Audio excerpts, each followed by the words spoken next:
Up until this point, we've spent all of our time talking about projects that are in the bidding phase. However, back, if you remember, at the very beginning of the video, we talked about projects after the bid and projects before the bid. So we've got projects post-bid and planning projects. So we're going to take a look now at the planning projects. The planning projects would be useful. Those are projects in the design phase for members that want to get their product in the spec book.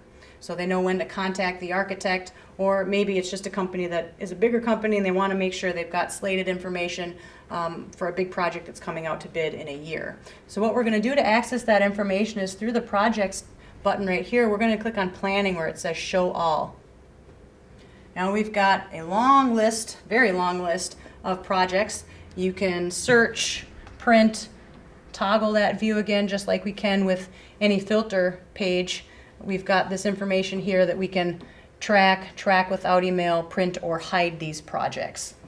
Now, when we look at the number at the top of the page, it seems overwhelming, and it is. It's a very big number. We have a lot of projects that are in the planning phase that we keep up with on a 6-month time frame. But what we have done to make it a little bit easier for our members is we've broken all of them down into 3 separate categories. So if you want to focus on one of these particular categories within the planning phase, you can. Design firm not yet assigned literally means there is no architect or engineer to design that project yet. So perhaps the school district or an owner, a city, is looking for some kind of referendum or bonding to push that project to the RFP phase, where they would then find an architect and a project move into the design firm assigned category. Finally, after that, we get a few projects that come through the Builders Exchange that have a construction manager assigned to them before they come out to bid, and that's what would reflect what those projects would be. So clicking on planning design firm assign, that's what I'm going to go ahead and do.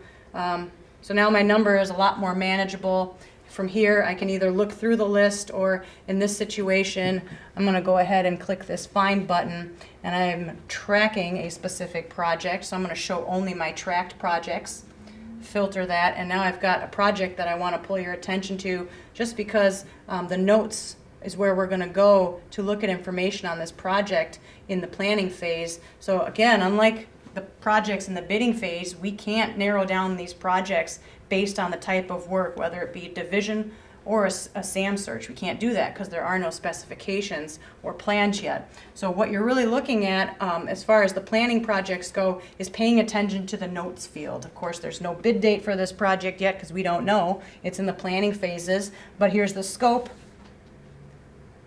as well as the notes. The notes is going to reveal what's going on with the project during that planning phase. Back in July, the City Council reviewed the feedback from the community and are going to continue developing this project. September 2019, the architect's going to present the schematic design at the City Hall, and then potential construction anywhere between 2020 and 2022.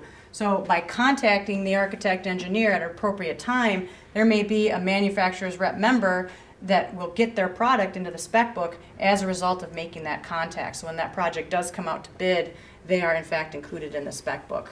So those would be projects in the planning phase. Again, tracking those projects like I'm tracking this one is just as important, because when it does come out to bid, it's alerted to you in your nightly email update that it's now an active bidding project.